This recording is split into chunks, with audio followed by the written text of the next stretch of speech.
নমস্কার বন্ধুরা, এই মুহূর্তে আপনারা দেখছেন মাই স্টাডি 93 ইউটিউব চ্যানেল। তো তোমাদের সবাইকে স্বাগত একবার। তো আমরা আজকে আলোচনা করব জিওগ্রাফি ক্লাস 11-এর যে ফার্স্ট সেমিস্টার পরীক্ষা হচ্ছে, সেই ফার্স্ট সেমিস্টার পরীক্ষায় জিওগ্রাফির সাজেশন নিয়ে। এবং পরীক্ষার দিক থেকে এই প্রশ্নপত্রটি খুবই ইম্পর্টেন্ট এবং এখান থেকে 35 আউট অফ 35 তোমরা অবশ্যই কিন্তু কমন পেয়ে যাবে। তাই ভিডিওটি স্কিপ না করে পুরো ভিডিওটি মনোযোগ দিয়ে দেখবে এবং প্রশ্নের সাথে উত্তরগুলো এখানে আলোচনা করা হয়েছে এবং ভিডিওটি তোমাদের বন্ধুবান্ধবের সাথে বেশি বেশি করে শেয়ার করবে। তো আলোচনার যাওয়ার আগে আমি একটা কথা পরিষ্কার বলে দিই যে আমরা মূলত এমসিকিউ প্রশ্নগুলোকে এখানে রেখেছি। যদিও তোমাদের কিন্তু পরীক্ষায় শুধুমাত্র এমসিকিউ এই প্যাটার্নে আসবে না, তোমাদের কিন্তু ক স্তম্ভ, খ স্তম্ভ অর্থাৎ স্তম্ভ মেলাও, বিবৃতি, এবং শূন্যস্থান পূরণ এবং এই ধরনের এবং প্যাসেজ বেজ একটি প্রশ্ন কিন্তু অবশ্যই থাকবে। তো আমরা আলোচনার সুবিধার্থে সব প্রশ্নগুলোকে এমসিকিউ করে আলোচনা করছি। চলো ভিডিওটি শুরু করা যাক। প্রথম প্রশ্ন, মানবীয় ভূগোলের আলোচনায় যার অবদান সর্বাধিক তিনি হলেন Ratzel, Smith, Karl Ritter, Humboldt. তাহলে এখানে উত্তর হয়ে যাচ্ছে প্রথম প্রশ্নের option number C, Karl Ritter. Next, সকল বিজ্ঞানের জননী বলা হয় যে শাস্ত্রকে, তা হলো কি? অপশন নাম্বার বি, ভূগোল। নেক্সট 3 নম্বর প্রশ্ন, নবনিয়ন্ত্রণবাদের প্রবক্তা হলেন চার্চিল, স্যাম্পেল, হান্টিংটন, ভিদাল দা লাভলাস না ভি অনুচিন? সঠিক উত্তর হয়ে যাচ্ছে ভি অনুচিন। নেক্সট প্রশ্ন 4 নম্বর, 1755 খ্রিস্টাব্দে যে বিজ্ঞানী পৃথিবীর উৎপত্তি সংক্রান্ত মতবাদ দেন, James Jeans, Immanuel Kant, Harold Jeffreys না চেম্বারলিন? সঠিক উত্তর হয়ে যাবে ইমানুয়েল কান্ট। অর্থাৎ ইমানুয়েল কান্টের যে গ্যাসীয় মতবাদ বা ইমানুয়েল কান্ট এবং ল্যাপ্লাসের দুজনের মিলিয়ে যে নীহারিকা মতবাদ ছিল, সেটি পৃথিবী উৎপত্তি সংক্রান্ত প্রথম মতবাদ। নেক্সট বলেছে 5 নম্বর প্রশ্ন, মহাবিস্ফোরণ তত্ত্বের জনককে? Stephen Hawkings, Einstein, Georges Lemaitre, Hoyle. তো এখানে যে অপশানগুলো রয়েছে সেই অনুযায়ী উত্তর হচ্ছে সি নাম্বার, জর্জেস লেমাইত্রে। তো এখানে মনে রাখতে হবে যে মহাবিস্ফোরণ তত্ত্বের আরও একজন জনক রয়েছে বা বিগ ব্যাং থিওরির, সেটা হচ্ছে এডউইন হাবেল। এডউইন হাবেল এবং জর্জেস লেমাইত্রে, এই দুটোই কিন্তু সঠিক উত্তর। অপশান অনুযায়ী এখানে জর্জেস লেমাইত্রে রয়েছে, তাই এখানে অপশান নাম্বার সিটি সঠিক উত্তর হয়ে যাবে। এবং এর সাথে যে নামটি বললাম সেটি তোমরা অবশ্যই মনে রাখবে, সেই নামটি হচ্ছে কি? এডউইন হাবেল। 6 নম্বর প্রশ্ন, সেরেস হলো একটি গ্রহের নাম, ধূমকেতুর নাম, নক্ষত্রের নাম না গ্রহাণুপুঞ্জের নাম? সঠিক উত্তর এখানে হয়ে যাবে গ্রহাণুপুঞ্জের নাম। যদি গ্রহাণুপুঞ্জ অপশানে না থাকে তবে লিখবে একটি গ্রহের নাম, এটি একটি বামন গ্রহ। নেক্সট আমরা চলে যাব 7 নম্বর প্রশ্নে। 7 নম্বর প্রশ্ন কি বলেছে? যে সূর্যের মধ্যে সৌরজগতের কত পার্সেন্ট ভরবেগ? প্রশ্ন ভালো করে পড়বে। ভরবেগ, যদি ভরবেগ বলে তাহলে সঠিক উত্তর হয়ে যাবে 2%। যদি ভর বলে তাহলে হবে 98%। তাহলে প্রশ্ন অনুযায়ী এখানে চেয়েছে কিন্তু ভরবেগ জানতে, তাহলে কিন্তু উত্তর হচ্ছে 2%। 8 নম্বর প্রশ্ন, মহাবিশ্ব সৃষ্টি হয়েছে অতি ক্ষুদ্র বিন্দু থেকে। এই উক্তিটি পৃথিবী উৎপত্তি সংক্রান্ত যে তত্ত্বের সাথে সম্পর্কিত, তা হলো গ্রহকণিকা মতবাদ, জোয়ারি তত্ত্ব না এই গ্যাসীয় তত্ত্ব? তাহলে এই তত্ত্বটি মহাবিস্ফোরণ সৃষ্টি হয়েছে, এটি কোন তত্ত্বের অন্তর্গত? এটি হচ্ছে না মহাবিস্ফোরণ তত্ত্বের অন্তর্গত বা বিগ ব্যাং থিওরির অন্তর্গত।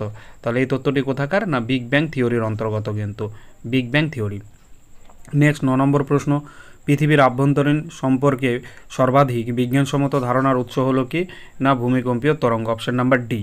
পৃথিবীর কেন্দ্রমণ্ডলের গভীরতা কত? পৃথিবীর কেন্দ্রমণ্ডলের গভীরতা হচ্ছে 3471। এখন প্রশ্ন, এই প্রশ্নটাকে একটু ঘুরিয়ে দেওয়া আছে যে আমরা জানি পৃথিবীর কেন্দ্রের গভীরতা কিন্তু 6371 কিলোমিটার, কিন্তু এখানে বলেছে যে কেন্দ্রমণ্ডলের গভীরতা কত? প্রশ্নটাকে একটু চালাকি করা আছে, অর্থাৎ টোটাল গভীরতা 6371 এবং এর থেকে কিন্তু আমাদের 2900 কিলোমিটার বাদ যাবে। কারণ কি? এটা গুরুমণ্ডলের গভীরতা। যদি আমরা বাদ দিই তাহলে যে উত্তরটা পাচ্ছি সেটি হচ্ছে কত? না 3471 কিলোমিটার গভীরতা কিন্তু রয়েছে পৃথিবীর। নেক্সট আমরা যাব পরের প্রশ্নতে। পরের প্রশ্ন বলা হয়েছে যে ভূত্বক ও গুরুমণ্ডলের মধ্যে যে বিযুক্তি তল রয়েছে তার নাম কি? ভূত্বক ও গুরুমণ্ডলের মধ্যে রয়েছে মোহরাভিষিক বিযুক্তি রেখা। কি রয়েছে? না মোহরাভিষিক বিযুক্তি রেখা। নেক্সট, ভূমিকম্পের ফলে সর্বাধিক, এটা একটু প্রিন্টিং মিস্টেক রয়েছে, ভূমিকম্পের ফলে সর্বাধিক ক্ষয়ক্ষতি হয় কোথায়? না ভূমিকম্পের ফলে সর্বাধিক ক্ষয়ক্ষতি হয় কিন্তু উপকেন্দ্রে। নেক্সট আমরা পরবর্তী প্রশ্নে চলে যাব, কোশ্চিন নাম্বার 13। 13 নম্বর প্রশ্নে কি বলেছে? 13 নম্বর প্রশ্নে বলেছে যে পুঞ্জিত ক্ষয়ের প্রধান কারণ হলো কি? না মাধ্যাকর্ষণ শক্তি। নেক্সট, বেতার তরঙ্গ কোন স্তরে প্রতিফলিত হয়ে পৃথিবীতে ফিরে আসে? না আয়নোস্ফিয়ারে প্রতিফলিত হয়ে ফিরে আসে। নেক্সট 15 নম্বর প্রশ্ন, বায়ুমণ্ডলের কোন স্তরে তাপমাত্রার পরিমাণ সবচেয়ে বেশি রয়েছে? বায়ুমণ্ডলের আয়নোস্ফিয়ার, ট্রোপোস্ফিয়ার, এক্সোস্ফিয়ার না মেসোস্ফিয়ার? তাহলে এখানে সঠিক উত্তর হয়ে যাচ্ছে এক্সোস্ফিয়ারের। নেক্সট প্রশ্ন, মানবীয় ভূগোল মানুষ ও প্রকৃতির পারস্পরিক সম্পর্কমূলক শাস্ত্র, উক্তিটি কার? উক্তিটি হলো কিন্তু র্যাডজেলের। কার উক্তি এটি? র্যাডজেলের। তো তোমাদের অবগতির জন্য জানিয়ে রাখি, এখানে শুধুমাত্র আমি এমসিকিউ প্রশ্নগুলোকে নিয়েছি। তোমরা যথারীতি জানো যে তোমাদের শুধুমাত্র এমসিকিউ কোশ্চেন এইভাবে আসবে না, তোমাদের থাকবে কিন্তু ক স্তম্ভ, খ স্তম্ভ মিলাও এবং তার সাথে বিবৃতি এবং কারণ ও ফল, এই ধরনের প্রশ্ন থাকছে। শূন্যস্থান পূরণ থাকছে এবং একটি প্যাসেজ বেচও প্রশ্ন কিন্তু থাকবে, যার আন্ডারে 2-3টে প্রশ্ন থাকবে কিন্তু। তো সেক্ষেত্রে তোমরা কিন্তু সবগুলোই পড়বে ওইভাবে। আমি এমসিকিউগুলোকে মূলত রেখেছি কারণ উত্তরটা তোমাদের এমসিকিউ ভাবেই কিন্তু জানতে চাইবে, সেই জন্য সব প্রশ্নগুলোকে আমি এমসিকিউ হিসাবেই রেখেছি। তবে তোমরা প্রশ্ন জানলে, কনসেপ্ট যদি তোমাদের ক্লিয়ার থাকে, তবে প্রশ্ন যেভাবেই দিক না কেন তোমরা উত্তর করতে পারবে। নেক্সট আমরা চলে যাব 17 নম্বর প্রশ্ন, ধ্রুপদী ভূগোলের জনক কাকে বলা হয়? না ধ্রুপদী ভূগোলের জনক বলা হয় কিন্তু হামবোল্টকে। কাকে বলা হয়? হামবোল্টকে। নেক্সট আমরা চলে যাব 18 নম্বর প্রশ্নে। 18 নম্বর প্রশ্নে কী বলা হয়েছে?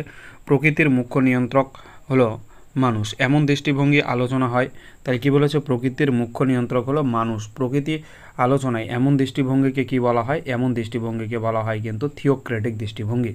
নেক্সট, কাম্য জনসংখ্যা হলো মানুষ এবং সম্পদের অনুপাত। নিম্নলিখিত কোনটি জনসংখ্যা ভূগোলের আলোচ্য বিষয় নয়?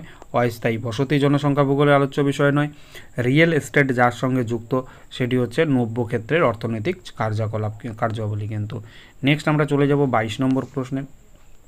কালো পোশাকের কর্মী কাদের বলা হয়? অর্থাৎ যারা খনিজ দ্রব্য উত্তোলন করে তাদেরকে আমরা কালো পোশাকের কর্মী বলি। 23 নম্বর প্রশ্ন বলেছে, মোট ফল উৎপাদনের নিরিখে ভারতের, এটা নিজেকে নয় নিরিখে, ভারতের কোন রাজ্য প্রথম স্থান অধিকার করেছে? না ফল উৎপাদনে মহারাষ্ট্র কিন্তু প্রথম স্থান অধিকার করছে। জীবিকার সাথে কৃষির প্রধান কৃষির প্রধান অসুবিধা হলো কিন্তু জীবিকা সত্তাভিত্তিক কৃষির প্রধান অসুবিধা কায়িক শ্রমের ব্যবহার কিন্তু এখানে বেশি হয়। নেক্সট প্রশ্ন 25 নম্বর, ভারতের কফি গবেষণাগারটি কোথায় অবস্থিত? না ভারতের কফি গবেষণাগারটি কর্ণাটকের চিকমাগালুরুতে অবস্থিত। ভ্যালোরাইজেশন পদ্ধতি কার সাথে যুক্ত? এটি রবার চাষের সাথে যুক্ত। মৌমাছির চাষকে কি বলা হয়? মৌমাছির চাষকে আমরা জানি সেরিকালচার বলা হয়। নেক্সট আমরা প্রশ্ন 28 নম্বর প্রশ্নে চলে যাব। তো 28 নম্বর প্রশ্ন কি বলেছে? ভারতের কোন নদীটি কর্কট ক্রান্তি রেখাকে দুবার অতিক্রম করেছে? না ভারতের কর্কট ক্রান্তি রেখাকে দুবার অতিক্রম করেছে যে নদীটি, সেটি হচ্ছে কিন্তু সুবর্ণরেখা নদী। নর্মদার যমজ নদী কাকে বলে? তাপ্তি নদীকে বলা হয়। শ্রীনগর ও জম্মুর মধ্যে যোগাযোগকারী গিরিপথের নাম কি? জহর ট্যানেল। হিমালয় পর্বতমালার প্রাচীনতম অংশটির নাম কি? টেথিস। দাক্ষিণাত্যের মালভূমি হলো একটি শিল্ড জাতীয় মালভূমি। 33 নম্বর প্রশ্ন, নিম্নলিখিত কোন অঞ্চলের সাথে স্যাঁতস্যাঁতে ভূমিরূপ দেখা যায়? এটির উত্তর হবে কিন্তু তরাই।